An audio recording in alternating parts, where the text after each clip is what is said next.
All right, what is going on, everybody? Welcome back to another day of SaberSims DFS office hours. Today is Wednesday, January 21st of 2026. Looking ahead here, we had some League of Legends action earlier this morning, and then we have some League of Legends action later this evening. Good luck to all of you playing some League. For the rest of the day, we have a 5-game NBA main slate, 6-game NHL slate, and then we have 14 matches of tennis as well. So should be a fun day of DFS. For those of you who are new here, welcome. My name is Andrew, one of the coaches over here at SaberSim. This is a show where we go over how to use the SaberSim app, answer any and all DFS-related questions. Get your questions in one of three ways here. First off, send us an email, support@sabersim.com. Second, post it live in the YouTube chat. Third way, post it in the office hours channel in our Discord server. If you're not in our Discord and want to get access to that channel, there is a link in the description of this video. You also get access to our similar channels, individual sport channels, and you get access to the rest of the SaberSim team. Just can't say enough good things about the Discord. But with that said, we do this show Monday through Friday, 4 p.m. Eastern, and then we do this show on Saturdays at 12:30 p.m. Eastern. So you can tune in any one of those days to get your questions answered. All right. With that said, we do have a couple questions queued up here that came in prior to the show. So we will get SaberSim pulled up here, and we will just start with questions from the top down. So first question of the day. I think this has been asked/answered before, but can you please remind me when the tennis sims are completed, or do they run again at the top of every hour until lock? Good question. It is my understanding that they run every hour up until lock. I'm like almost positive. Now, changes are going to be based on two things, either line movement as far as like Vegas odds and stuff like that, or if there were any withdrawals or anything like that. So those are like the two kind of main factors. Personally, I think that tennis sims the day of the event are going to be fine. Like right now, I don't think there's going to be that much line movement between 4 p.m. Eastern and 8 p.m. Eastern, right? The slate is about 4 hours away. I would be totally comfortable doing my final build for this slate right now, and then just keeping an eye out to see if there are any issues with withdrawals or matches or stuff like that. So I think usually the day of, it's like totally fine to build, especially within like 6 hours. That would be my opinion. Okay, next question. Ran into something interesting tonight that I wanted to ask about using optimizer mode for a cash game lineup. For a cash game lineup build, my original lineup had no players starting until the 8 p.m. games. When I ran late swap at 7:50, the slate started at 7 p.m. I got a different lineup from my original that projected 3 points worse. When I went back to standard build refresh projections and ran the standard build again, I got my original lineup that projected almost the same as before. How does late swap work on lineups that don't have any players who have started yet? Okay, good question. So part of this is that the late swap engine that we use to build lineups is technically, from a technical perspective, works differently than pre-slate. So if you're in a situation where none of your games have locked, right? Like let's say we're playing tonight, and let's say I'm playing one lineup and I don't have anybody from Cleveland, Charlotte. I would opt not to do a late swap build because we're not technically swapping anything, right? There are no locked players. It is better, in my opinion, to come in here, use the X icons on the teams whose games have started, and then run a standard build. So this is more a limitation of like what late swap is trying to do and how it is designed.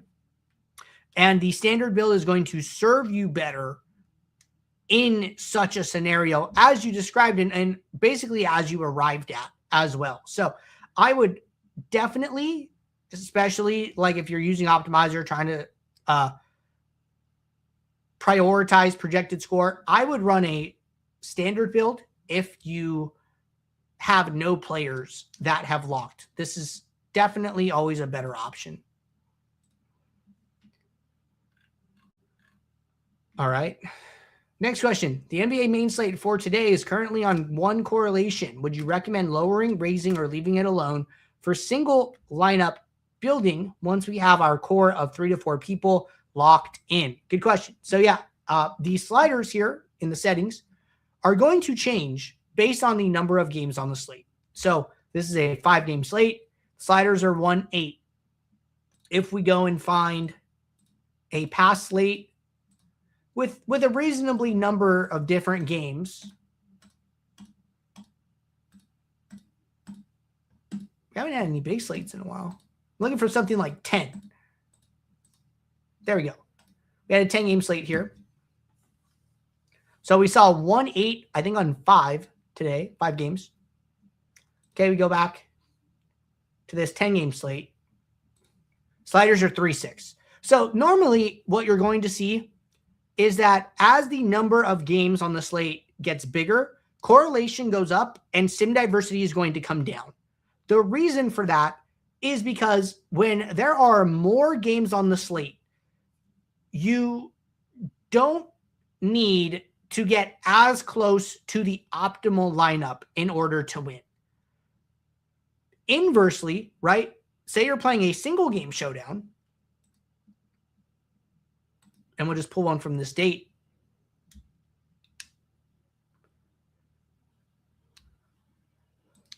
Go to a build. So on a single game showdown, the sliders are 0-10. This is the most accurate way to find an optimal lineup in SaberSim. So what's happening here is as the number of games go up, number of possible lineups go up, number of combinations, you don't need to get as close to the optimal. We can inflate ownership to promote either one, promote stacking, or 2, to drive negatively correlated players away, which is more likely the scenario in NBA. And that's because the negative correlations are usually bigger in terms of absolute value than the positive correlations are. So like if I come to, who's a team that has like multiple stars? Maybe like Donovan Mitchell. Okay, I pull up Donovan Mitchell. His highest positive correlation is 0.06. His highest negative correlation is negative 0.13, right? And another one of his teammates, Sam Merrill, he's like another shooter here, is tied with another player from the Spurs. But Sam Merrill is the highest negative correlation. This negative correlation is bigger in terms of size because it is 0.13 than the positive of 0.06, right? It is twice as large. The correlation slider going up, I don't want people to get the wrong idea. It's not going to promote stacking of Cleveland per se because the correlations to his teammates are rather low. 0.04 is the highest, and then it's 0.01. What it's going to do is make sure that these negative correlated players have a bigger hurdle in order to get into a lineup together. So it's not to say that Mitchell and Merrill can never be in the same lineup. It's to say that there is a very big bar that we are actually raising in order for how well both of them have to do to get into the same lineup together. That's what happens when we're increasing that correlation slider. It drives the negative players further apart, and then it pushes the positive correlations closer together, but it's all going to depend on what the correlation was to start. Now, we can do that when there are more games on the slate, and then sim diversity is also going to come down because we can rely a little bit more on the average projections. We don't need these super high tail outcome, one game sim occurrences in order to win these contests. Hey, we can play a lower sim diversity that still optimizes for upside, is a little bit safer and closer to the average here, and still have strong lineups in these contests. This is what our backtesting shows, right? We backtest contests of all different sizes, 2 games, 5 games, 10 games, as many games as there is, right? And then we figure out, hey, what slider settings produce lineups that have enough upside and create the highest EV lineups long-term, or like the most EV lineups long-term. And then we set the sliders to whatever perform the best for that slate size. So these sliders are updating based on number of games on the slate. I wouldn't recommend changing them unless you want to. That is the short of it, but we obviously dove a little bit deeper here. So that's what's going on with sliders. All right. Why don't we go back to today?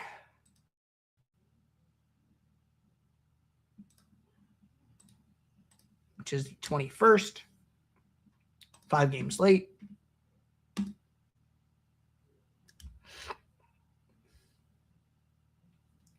And why don't we do a slate demo?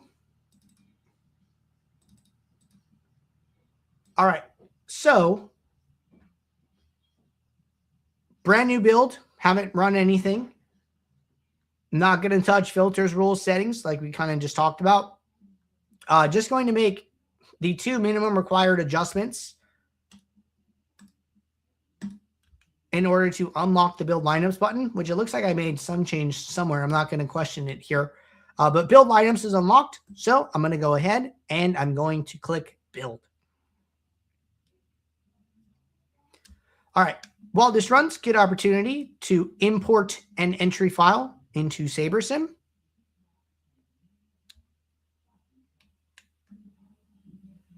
We are going to let these lineups run.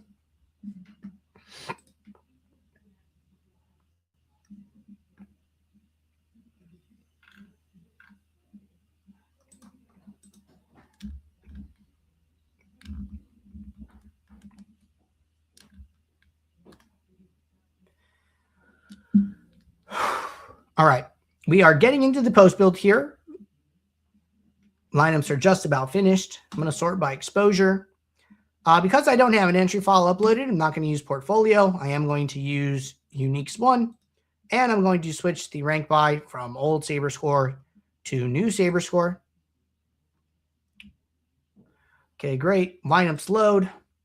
I am going to drag this out a little bit here. I can either look at my lineups in row format, or I can look at them in expanded view. I have some aggregate metrics, SaberScore projection, a couple I recommend. Now, as far as things that I can do here, one thing that has come up that I have mentioned to people is that if you are making changes, it might be a good idea to add in a filter that says show lineups with SaberScore greater than 0, just to make sure you never go so far as to play negative SaberScore lineups. Or if you have to play SaberScore lineups, you basically come to a decision point, right? So let's say I'm in here, I'm making some min and max exposure adjustments, and because I have effectively filtered my pool down to 174 lineups. For instance, let's say that I want to play 100% Mikal Bridges. And the reason I'm picking him on purpose is because I know there are only 15 lineups in my pool with him, so I know this is going to throw an error. So I'm doing this on purpose. So now I get this yellow highlight, right? Builder's like, hey, we don't have enough lineups to give you. We can give you 75% bridges, right? Now this is kind of like a decision point. I need to kind of decide, hey, what do I want to do about this, right? I have a couple options. Number one is I could rebuild lineups where it takes into account my bridges exposure up front, and it'll give my pool 100% of lineups with him. That's option one. Option two is I could say, okay, yeah, I'm actually fine with 75%. Let me lower my minimum exposure, and then that'll get rid of this error. Or I can decide to open up my filter and say, okay, well, what if I add some lineups from the pool into the pool? Will I then have enough lineups to meet this exposure request, right? So I dropped my SaberScore from 0 to -10. Now there are 22 lineups in my pool with bridges, and now the error goes away. So I'm not saying that's like the best decision, but it helps you to know where you are at, right? Because if I didn't have this on and I just set the exposure, I would never know that I had to dip into negative SaberScore lineup territory in order to meet my request, right? So this is a little bit of like a guardrail where it throws up a flag, right? This yellow flag, and lets you know, hey, do you want to do this? Do you want to do that? This is where we're at, right? So I think that's like a good little marker to have in order to know how far you're going. Another thing you could consider, right, is if you turn this off, this filter, you could set up an aggregate metric that lets you know about this, right? So I go to aggregate metrics. Maybe I set up a minimum Saber score. This would be another option, right? Hey, my lowest Saber score lineup is actually -8.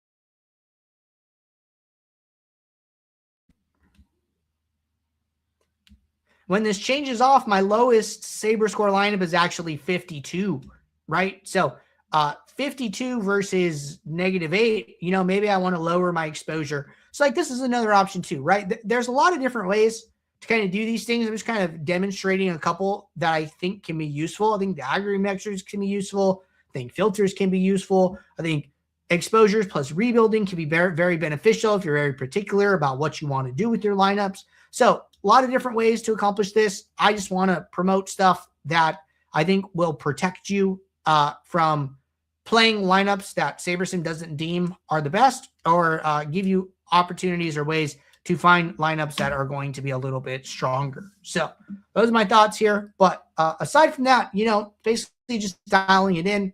Once you are happy, you can save the lineups and upload them to your contests after you download them up here on the upper left. All right.